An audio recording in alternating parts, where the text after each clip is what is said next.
मध्य प्रदेश में कांग्रेस नेता के बिगड़े बोल। विपक्ष के नेता उमंग सिंघार का बड़ा बयान। हनुमान जी आदिवासी थे।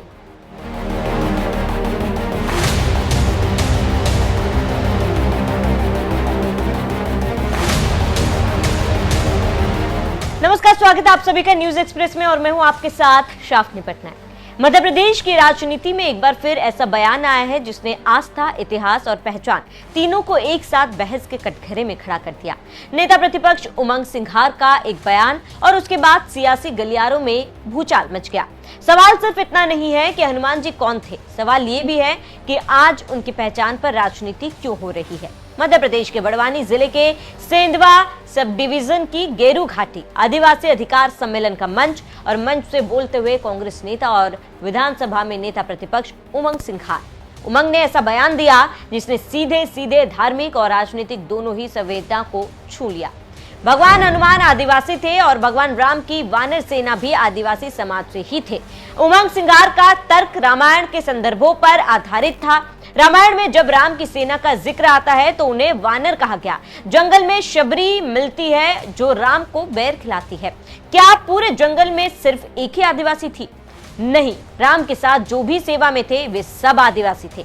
जानकारी देते चले कि उमंग सिंघार ने यहां तक कहा कि दिया कि राम को अगर किसी ने जिताया है तो आदिवासियों ने जिताया है। और इसके बाद उन्होंने हनुमान जी को आदिवासी बताते हुए कहा, हम हनुमान जी की पूजा करते हैं। गांव-गांव में हनुमान के मंदिर हैं जो हमारे वंशज है। मैं तो कहता हूं कि वो हमारे हैं, वो भी आदिवासी हैं।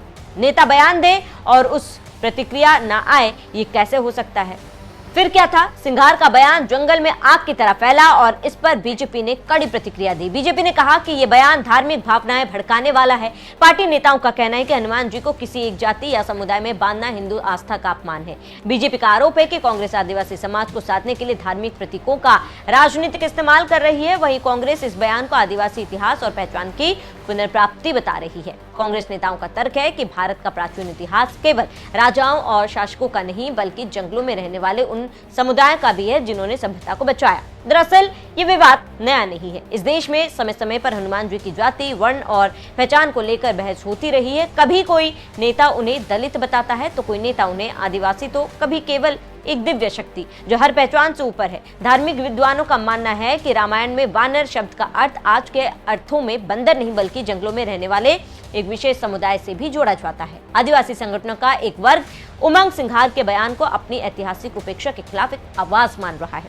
उनका कहना है कि हजारों साल से आदिवासी समाज को केवल हाशिए पर रखा गया, लेकिन धर्म और संस्कृति के निर्माण में उनकी भूमिका को भुला दिया गया। तो दूसरा पक्ष कुछ और ही कहता है और उसके अनुसार हनुमान जी करोड़ों लोगों के लिए आस्था, भक्ति और शक्ति का प्रतीक है। यह राजभक्त है, कलयुग के राजा माने जाते हैं और संकट मोचन के रूप में पूजे जाते हैं। उनकी पहचान को राजनीतिक बहस में खींचना कई लोगों को असहज कर रहा है। आप जानते हैं कि बीजेपी और कांग्रेस दोनों ही पार्टियां आदिवासी समाज को अपने पाले में लाने की कोशिश में है। ऐसे में हनुमान जी और रामायण जैसे संवेदनशील धार्मिक संदर्भ सिर्फ आस्था नहीं बल्कि राजनीतिक हथियार भी बन जाते हैं और नेता सत्ता की मलाई खाने के लिए कुछ भी करने को तैयार है।